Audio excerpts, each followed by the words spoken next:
I am Dr. Divya Verma Kakkar. I am Assistant Professor in Guru Gobind Singh Indraprasth University School of Management Studies, and in the series of lectures related to financial management, I am going to cover dividend policy. For a company, there are three important financial decisions to be taken. We have already talked about financing decision, investment decision, and dividend decision. Dividend decision being the third most important decision is a kind of residual decision. After an organization has worked throughout the year, the company has to now see that at the end of the year how much profit they have earned. So the main objective of a business organization is wealth maximization or profit maximization. When we are talking about wealth maximization as an objective, the organization wants that the wealth of the shareholder gets maximized. So ultimately the company works towards maximizing the wealth of the shareholder. Looking at the wealth of the shareholder is interested in two kind of returns from a company. Shareholder wants immediate returns in terms of the profit which is earned by the company every year. So some share of that profit should be declared as dividend, which is the return which is expected by the shareholder. Apart from that, a shareholder is interested in wealth maximization, that is capital gain. So the time when an investor invests in a company, from that time to the time when he wants to sell the share of the company, how much increase in the wealth has happened. That is what is the capital gain which a shareholder is interested in. And this becomes the return on capital employed by the organization. So for equity share capital, a shareholder is the cost for a company of an equity share capital is related to that how much a shareholder is expecting from the company in terms of regular returns and in terms of capital gain.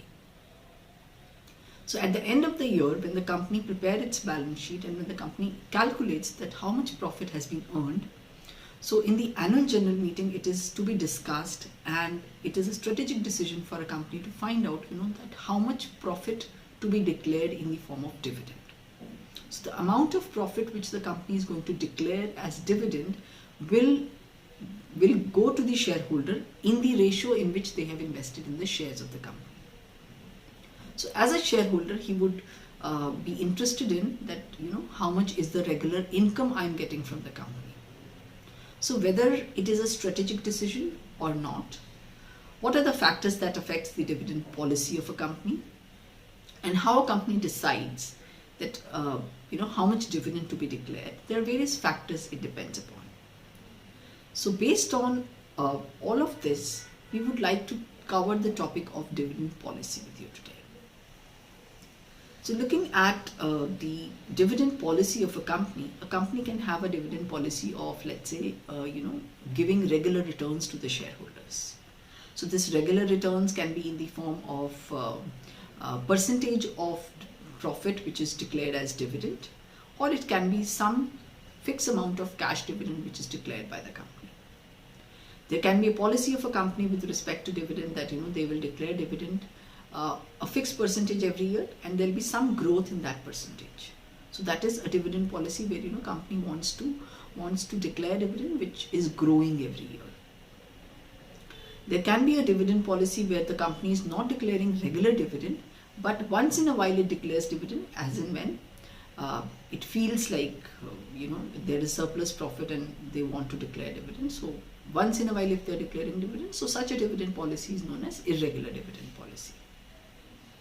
There can be another policy that company is not regularly declaring dividend, but once in a while it declares dividend in the form of issue of bonus shares. What are bonus shares? Bonus shares are those shares where the company is giving the shareholders some extra shares which are for which the shareholders don't have to pay something. So their overall number of shares available with them increases. So that is also another way of paying back to the shareholders. So ultimately the whole organization's objective is working towards how the wealth of the shareholder is maximized, and this wealth should go back to the shareholders. shareholders. So if this wealth is going back to the shareholders on regular basis by the company, so then it is known as that dividend has been declared by the company, or the regular returns have been paid back to the shareholders, which they expect as a returns from the company. Now, talking about various aspects of dividend decision, how dividend decision is going to affect, let's say, the firm's value or the wealth of the shareholder, or firm's performance in the stock market. So what happens that when a company decides to declare dividend, so the information gets passed on to the shareholders in the market. Now, the impact of this information can be on the shareholders analysis in the stock market, and how the share is going to perform in the stock market the next day. So after declaring the dividend, the shareholders may feel very positive. That's a positive news that the company has announced dividend for certain shares, so that the shareholders start accumulating more of the shares. So market price of the shares in the stock market will increase once the company declares dividend. How much dividend is being declared by the company, that also becomes part of consideration, or an important issue based on which the shareholders will determine that whether they want to buy the share of the company, or they want to stay with the company, or they want to sell the share of the company.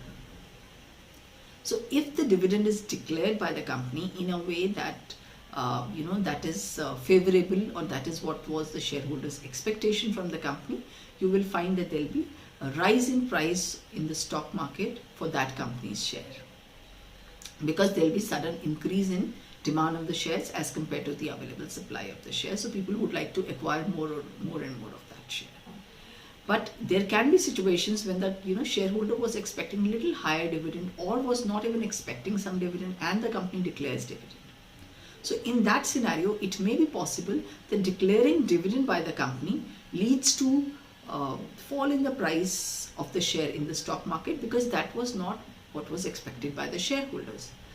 Why the shareholders will not expect it?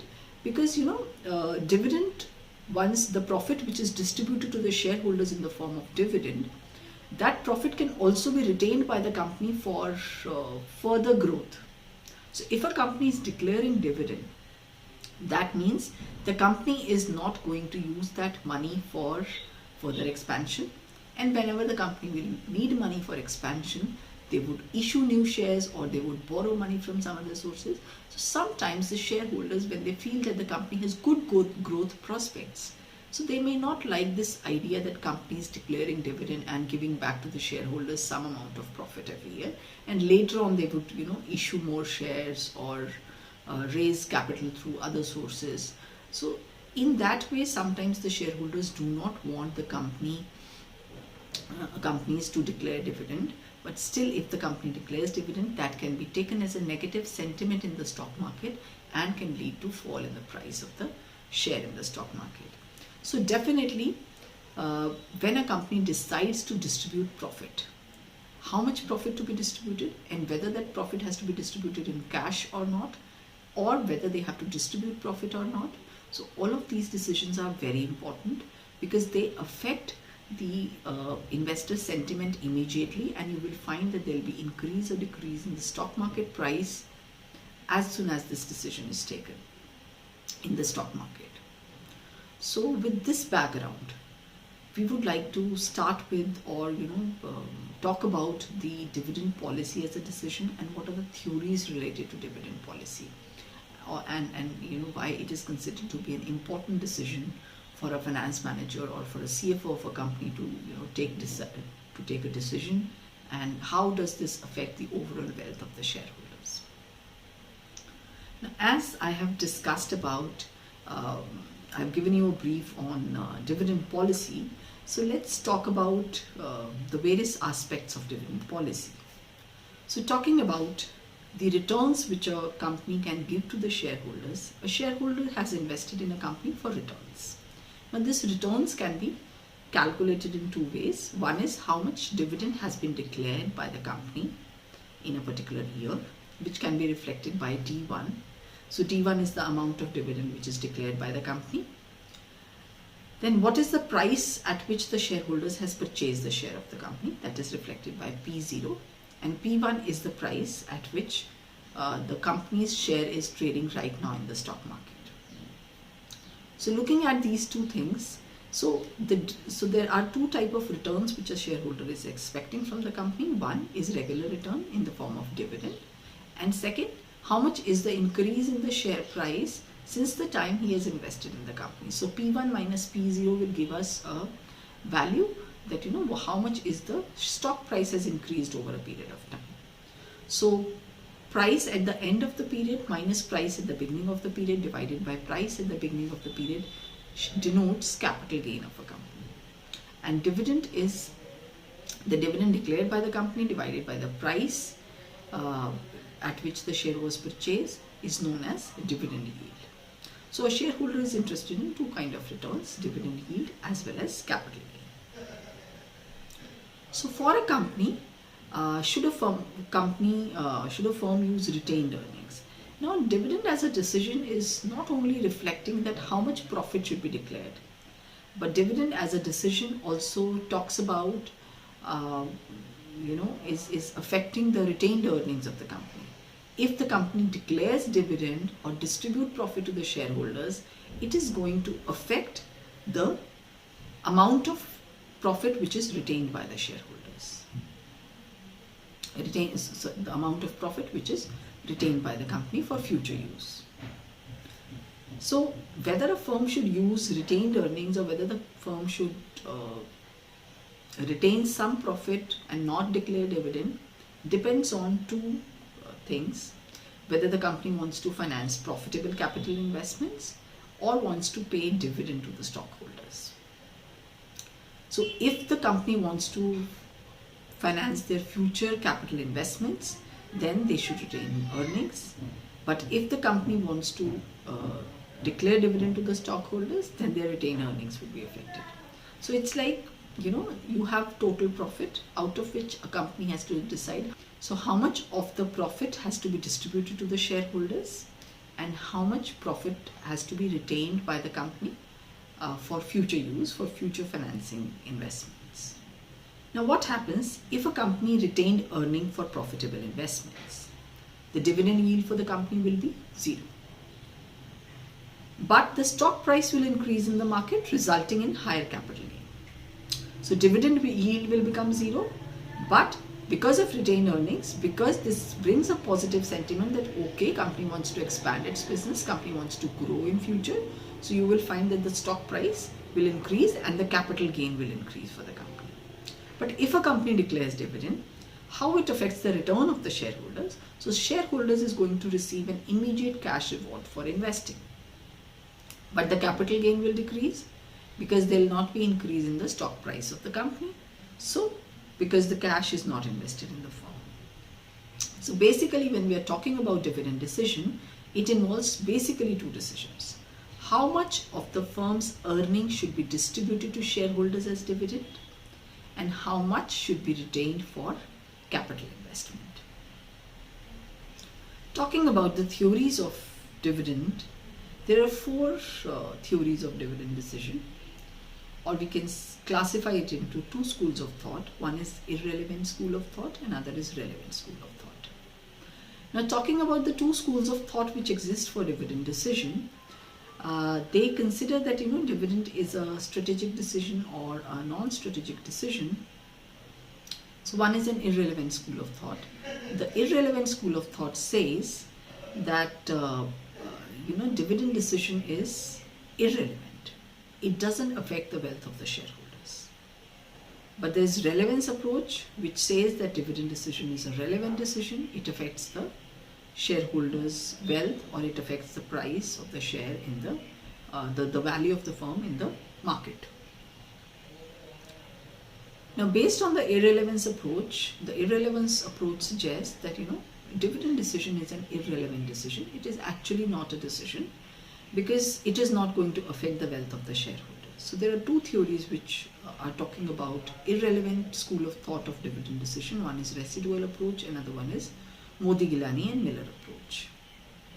And second is the relevant school of thought. Relevant school of thought talks about two models. One is Walton model and Gordon model. So both of them talk about that dividend is a relevant decision, because whenever dividend decision will be taken, it is going to directly affect the wealth of the shareholders, the value of the firm, the price of the stock in the market. First of all, we'll talk about the irrelevant approach. Irrelevant approach says that dividend is a residual decision. So under the irrelevant approach, there is first theory which is known as the residual approach. It talks about the dividend decision is a irrelevant decision. It is not actually a decision which is to be taken, but it is a residual of rest of the decision which we take. So what other decisions companies is taking? So company is taking financing decision, company is taking investment decision, and so these are the two major decisions which the company has to take. So what happens when the company knows that they have earned profit at the end of the year? So they make plan for future. They decide about that how much profit they need for future expansion purposes. So how much profit is to be retained back for expansion purposes, and so they look at their future investments, and they also look at their future financing, that from where it will be financed. So if future investments have to be made by the company, from where it is going to be financed. If it is going to be financed from the retained earnings of the company, so that means under the financing decision, the company will decide that okay, this year we are not going to declare any dividend, we will be plowing back all the profits of the company. So then dividend decision is a residual decision, because under the financing decision, they have taken this decision to use retained earning as a source of finance for financing future investment needs. So that means as a residual decision, if some profit will remain, that will be declared as dividend. Otherwise, there is no such decision called as dividend decision, because dividend decision is considered to be a part of financing decision only, and it is a residual decision for the company. And dividend decision does not affect the wealth of the shareholder. So based on this premise, they say that dividend is not going to affect the wealth of the shareholders, because it is practically no decision. We are either taking an investment decision or a financing decision, and if there is something which will remain, that will be considered as dividend decision. Second school of thought, or second approach, is Modi-Gilani-Miller approach. Modi-Gilani-Miller has given a theory of dividend, where he has tried to explain that dividend decision is an irrelevant decision under the irrelevant school of thought, and it is not actually a decision which a company is taking, or this decision is not going to affect the wealth of the shareholder in any way. So he has taken some assumptions. So let's first talk about the assumptions of the Modi-Gilani-Miller approach, so that we can understand this approach better. One of the assumptions is that there are no taxes in the market. So this Modi-Gilani-Miller approach will work under all circumstances, assuming that there are no taxes in the market. There is perfect capital market which exists. There are a large number of buyers and sellers in the market. The information which is available to everyone is costless. So there is no price which somebody has to pay for getting information in the market. There's no flotation and transaction cost in the market. All firms maximize value, so all the firms are trying to maximize their value, and there is no risk or uncertainty in future. Based on these assumptions, he has explained that how dividend is an irrelevant decision, how dividend decision is not going to affect the wealth of the shareholder. So he says that dividend policy has no impact on the market value of the share, and the value of the firm is determined by the earning capacity of the firm. So Modi-Gilani-Miller, in his support of the hypothesis, he has said that whatever increase in the value of firm will come by declaring dividend, so there will be some in the short run, there will be increase in the wealth of the shareholder whenever dividend will be declared by the company. It will be offset by the decline in the market price that will happen because of external financing. Because if the company will declare dividend, it would require money for financing its future projects or future expansion plans. So then they would raise more capital.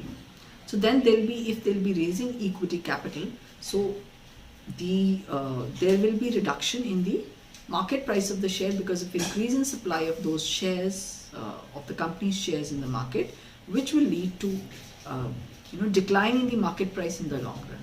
So whatever increase in the market price happened because of increase in or because of payment of dividend, that will be exactly offset by the decrease in the market price of the share because of external financing requirement and because of issue of new equity shares by the company. So ultimately, in the long run, there will be no change in the wealth of the shareholder because of issue of shares or because of this dividend decision.